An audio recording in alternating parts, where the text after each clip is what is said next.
आज की जो क्लास केमिस्ट्री का पी ब्लॉक एलिमेंट का ही जो दूसरा कंपाउंड है नाइट्रिक अम्ल। कौन सा है? नाइट्रिक अम्ल। आप पहला जो पढ़े हैं उसको पढ़ रहा हूँ, कौन सा आपका? अमोनिया का। और दूसरा इसी का जो पी ब्लॉक का कंपाउंड कौन सा है? नाइट्रिक अम्ल। और ये जो पाया जाएगा कौन सा आपका? 15वें समूह का तत्व है। कौन सा है? 15वें समूह का तत्व है। इसमें एक विधि आपको पहला जो पढ़ाया हूँ नाइट्रिक अम्ल का लेबोरेटरी मेथड। कौन सा पढ़ाया हूँ? Laboratory method. लेबोरेटरी मेथड अर्थात ये जो आपकी कौन सी प्रयोगशाला विधि। प्रयोगशाला विधि।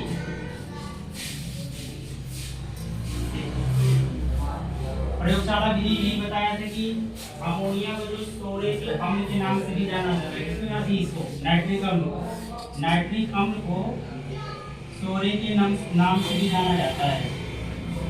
स्टोरेज के नाम से भी जानते हैं, क्योंकि इसमें जो होता है आपका पोटेशियम नाइट्रेट और सल्फ्यूरिक एसिड H2SO4। सल्फ्यूरिक अम्ल और कौन सा होता है आपका? नाइट्रिक अम्ल। इन दोनों को जो फिर क्या करते हैं? गर्म करते हैं। तो गर्म करने के पश्चात तो आपका बनता है नाइट्रिक एसिड। क्या बनता है? Nitric acid. यहाँ से जो आपका पोटेशियम नाइट्रेट है इसमें से टूटेगा तो के पे क्या मिलेगा? Positive charge. और प्लस NO3 पे क्या मिलेगा? Minus charge. और इस H2SO4 में से निकालेंगे, किसको लिख सकते हैं? यह सिंगल बॉन्ड HSO4 डाल सकते हैं। HSO4 ये तुरंत क्रिया करेंगे, बनाएगा कौन सा आपका?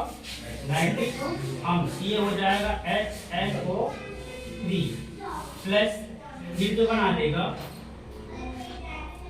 Potassium hydrogen sulphate. ये क्या होता है आपका? नाइट्रिक अम्ल। नाइट्रिक अम्ल। और ये जो बनता है पोटेशियम हाइड्रोजन सल्फेट। ये तो कल बता दिया। इसके बाद जो आपका है लेबोरेटरी मेथड, इसी की जो दूसरी विधि होती है इसको बोलते हैं ओस्वाल्ड विधि। नाइट्रिक अम्ल बनाने की ओस्वाल्ड विधि, या इसी के नाम है manufacture of nitric acid by Ostwald process. By Ostwald process. तो इस विधि में सर्वप्रथम एक लेते हैं उत्प्रेरक कक्ष। क्या लेते हैं? उत्प्रेरक कक्ष। इस उत्प्रेरक कक्ष में जो होता है नाइट्रिक अमोनिया और कौन सा होता है? एयर। एयर मतलब ऑक्सीजन। क्या होता है? ऑक्सीजन। अमोनिया और कौन सा? ऑक्सीजन को वायुमंडल से हम उत्प्रेरक कक्ष में क्या करते हैं? भेजते हैं। जब उत्प्रेरक कक्ष में भेजेंगे तो यहाँ पर एक उत्प्रेरक के रूप में लगा रहता है कौन सा? प्लेटिनम। प्लेटिनम मतलब Pt। Pt जो होता है कैटलिस्ट का काम करता है। यह कैटलिस्ट अभिक्रिया की गति को क्या कर देता है? बढ़ा देता है। तो बढ़ाने के पश्चात यहाँ पर जो इसमें टेम्परेचर होता है लगा होता है कितना?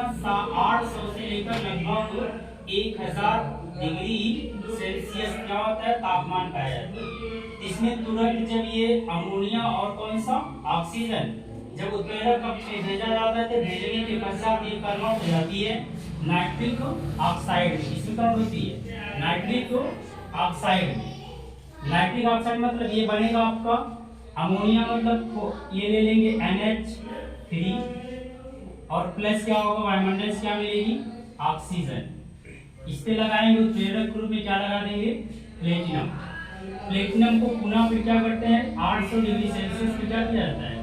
गर्म किया जाता है। गर्म किया जाए तो कन्वर्ट हो जाता है, ये बनाएगा HNO3। या तो ये जो कन्वर्ट करेंगे तो 4NO में क्या बनेगा? नाइट्रिक ऑक्साइड में। किससे बनेगा? नाइट्रिक ऑक्साइड में। जब नाइट्रिक ऑक्साइड और ये कन्वर्ट हो जाए तो क्या बनाएगा? जल रूप में क्या हो जाएगा? बाहर निकलेगा। जब जल बाहर निकलेगा तो इस प्रोसेस में जो बनेगा केवल उत्प्रेरक कक्ष में, इसमें जो आपको 90% जो अमोनिया रहेगी इसमें कन्वर्ट हो जाएगी नाइट्रिक ऑक्साइड में। इसमें कन्वर्ट हो जाएगी नाइट्रिक ऑक्साइड में और 10% जो इसका यूज होगा उत्प्रेरक कक्ष में। और यह पुनः जब नाइट्रिक ऑक्साइड बनेगी तो इस नली के सहारे फिर कहाँ भेज देंगे? कूलर में। कूलर जिसको बोलते हैं ठंडा करने का स्थान, ठंडा करने का स्थान, करने का स्थान। और इस स्थान में जब ये गर्म इसकी वाष्प आएगी किसकी? नाइट्रिक ऑक्साइड की, तो यहाँ पर ही इसको पूर्ण रूप से क्या कर लेगा? ठंडा करेगा। एब्जॉर्ब करने के बाद क्या कर देगा? इसको ठंडा करेगा। तो ठंडा करने के पश्चात इसलिए इसे बोला जाता है कूलर। क्या बोलेंगे? कूलर। अर्थात तो ये क्या होगा? ठंडा करने का स्थान। फिर इस ठंडा होने के पश्चात तुरंत चला जाए किसमें? ऑक्सीकरण कक्ष में, जिसको बोलते हैं ऑक्सीडेशन चैम्बर। क्या बोलेंगे इसे? Oxidation chamber. इस ऑक्सीडेशन चैम्बर को इसी बोलेंगे ऑक्सीकरण कक्ष। इस ऑक्सीकरण में जब अमोनिया गैस से कन्वर्ट होकर क्या बनता है? नाइट्रिक ऑक्साइड, तो तुरंत ही ऑक्सीजन से क्या करता है? अक्रिया कर लेगा। जब ऑक्सीजन से क्रिया करता है तो करने के पश्चात बना देगा नाइट्रोजन डाई ऑक्साइड। इसको ये लिखेंगे जो बना यहाँ पर नाइट्रिक ऑक्साइड, तो ये लिखेंगे NO प्लस क्या हो जाएगा? O2।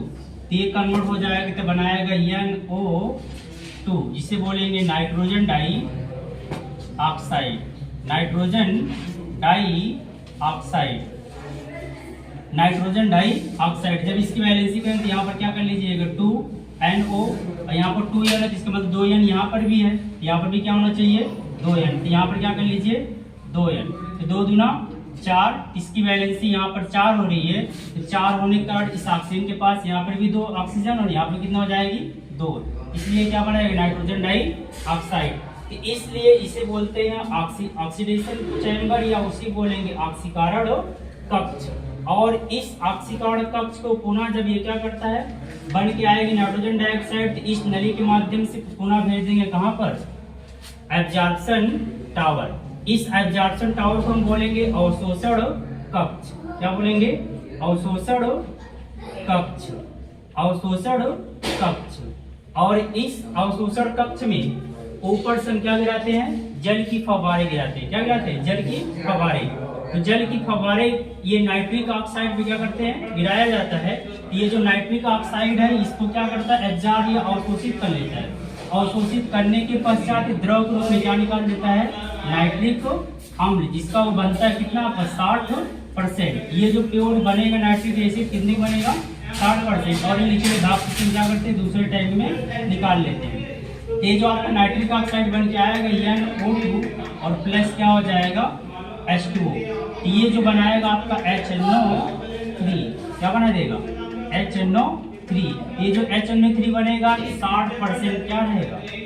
नाइट्रिक अम्ल बन के क्या हो जाएगा? तैयार हो जाएगा। तो इसी विधि को हम क्या बोलेंगे? ओस्टवाल्ड विधि। क्या बोला जाता है? ओस्टवाल्ड विधि।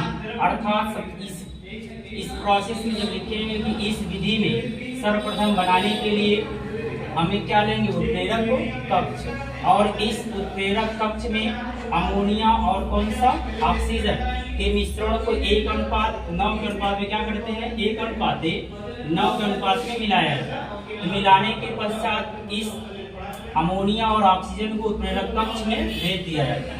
तो भेजने के पश्चात यह जो तापमान इसका होता है लगभग 800 से 1000 पाया जाता है। कितना होता है? 800 से 1000। ये तापमान में जो परिवर्तित करेगा तो बनाएगा कौन सा आपका? Nitric oxide. क्या बना देता है? Nitric oxide. यह नाइट्रिक ऑक्साइड की गर्म वाष्प रहती है। तो गर्म वाष्प को कहाँ पुनः भेज देंगे? कूलर में। कहाँ ट्रांसफर करते हैं? कूलर में। तो कूलर में ट्रांसफर करने के पश्चात यहाँ से इसकी वाष्प ठंडी होने के पश्चात पुनः फिर कहाँ जाती है? ऑक्सीकरण कक्ष में, जिसे बोलेंगे ऑक्सीकरण या ऑक्सीडेशन चैम्बर। और इस ऑक्सीडेशन चैम्बर के फलस्वरूप नाइट्रिक ऑक्साइड पुनः ऑक्सीजन से क्या कर लेता है? अक्रिया करता है। तो अक्रिया करने के पश्चात बदल देता है नाइट्रोजन डाई ऑक्साइड में। और यह नाइट्रोजन डाई ऑक्साइड को पुनः भेज दिया जाता है एब्जॉर्प्शन टावर, जिसे बोलेंगे अवशोषण कक्ष। और इस अवशोषण कक्ष में ऊपर से जल की क्या गिराई जाती है? फव्वारे। जल की फव्वारे ये नाइट्रिक ऑक्साइड को एब्जॉर्ब या अवशोषण करने के पश्चात नाइट्रिक अम्ल में क्या होता है? बदल जाता है। इसी प्रोसेस को हम क्या बोलेंगे? ओस्टवाल्ड विधि, या नाइट्रिक अम्ल बनाने की ओस्टवाल्ड विधि। मुझे पूरा विश्वास है कि इस ओस्वाल्ट नाइट्रिक अम्ल का पूर्ण रूप से क्या हुआ होगा, समझ में आया होगा। फिर नेक्स्ट क्लास में अगले दिन दूसरा बताते हैं। तब तक के लिए धन्यवाद।